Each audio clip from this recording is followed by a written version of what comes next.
The curve fitting process is a process that people use to identify relationships between two physical variables. In this video, what I will do is I'll walk you through one example of how to go through this process, steps 1 through 5. But before we begin, we need to know something about mathematical relationships that do exist. Here we have the squared function and the cube function, both exponential functions that you should be familiar with and should be able to identify on a graph. The next two functions we'll look at are inverse functions. A regular inverse function is as x increases, y will decrease, and vice versa. Your inverse squared function is very similar, except the curve is more pronounced. The last function here is a square root function. This is your sideways opening parabola.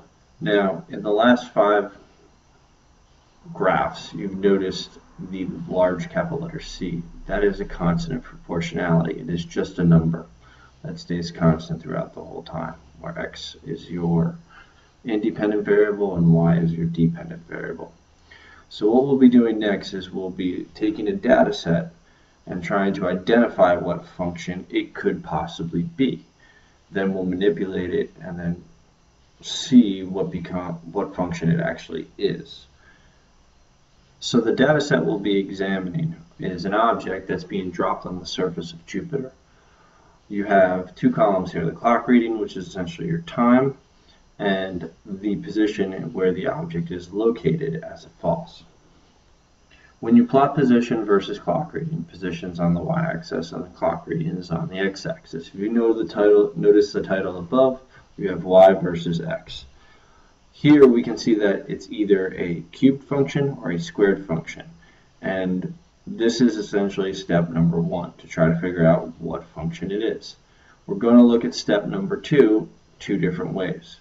We're going to test both a cube and a squared function to see what it actually is. Going back to the original steps for a moment, we are on step number 2. We're going to manipulate the data. In this case, we're going to look at the time axis, the clock reading axis, and we're going to square it, and then we'll cube it, and then we'll plot position versus time squared and position versus time cubed, and we'll see which one will give us a linear equation. Once we get a linear equation, this will allow us to solve for the constant of proportionality, that letter C you saw in the equations previously. First, we'll plot position versus time cubed. As you can see in blue, in the middle column is time cubed. Basically, just took the time column and raised it to the 3rd power. Once we plotted the graph, we find that we do not get a linear relationship. This tells us that the relationship between position and time cubed, it doesn't exist. Okay, we are looking, once we plot the manipulated data, for a linear relationship. So we'll try another manipulation. One last important point. This is in bold statements on the direction, the important thing. You won't always get a linear relationship. This is telling you to go back to the drawing board and test out a new. In this manipulation, we use time squared. Then we plot position versus time squared, and we see that we get a linear relationship. This tells us that for a falling object on Jupiter, that position is related to time squared. So what we're going to do with this is we're going to draw a best fit line, and we're going to analyze the line. And this will allow us to come up with a mathematical model, quote unquote, an equation for position versus time for a falling object. We are now finishing up steps 3, 4, and 5. So once we find that this has a linear relationship, we know we can then analyze it to find the constant of proportionality.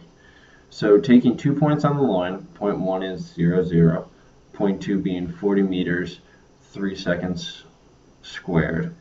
Finding the slope, we get 13.33 meters per second squared. We can then substitute this into the equation y is equal to mx plus b. Well, y in this case when plotted on the graph as position. So we have position is equal to 13.33 meters per second squared times time squared.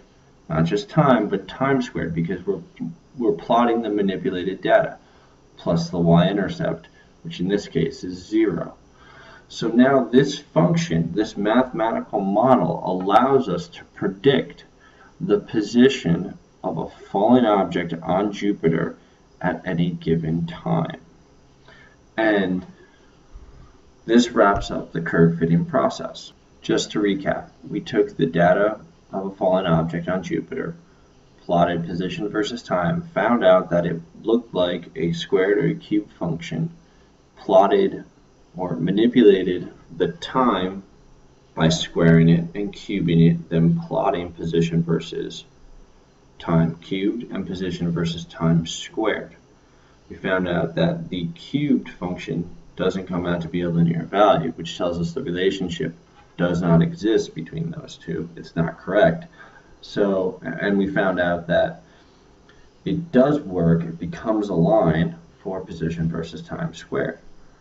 So once we did that, now we were able to come up with the slope of that line and thus have a mathematical model for an object falling near the surface of Jupiter. This can be done with any range of physical variables. It doesn't have to be position and time. It can be almost any set of data. And this is how scientists go through larger sets of data to establish relationships between certain unknown physical variables. We'll be seeing this for the first time and applying it for the first time, not just when we get back, but in Unit 2 in context in class. So, looking forward to seeing you at the start of school, and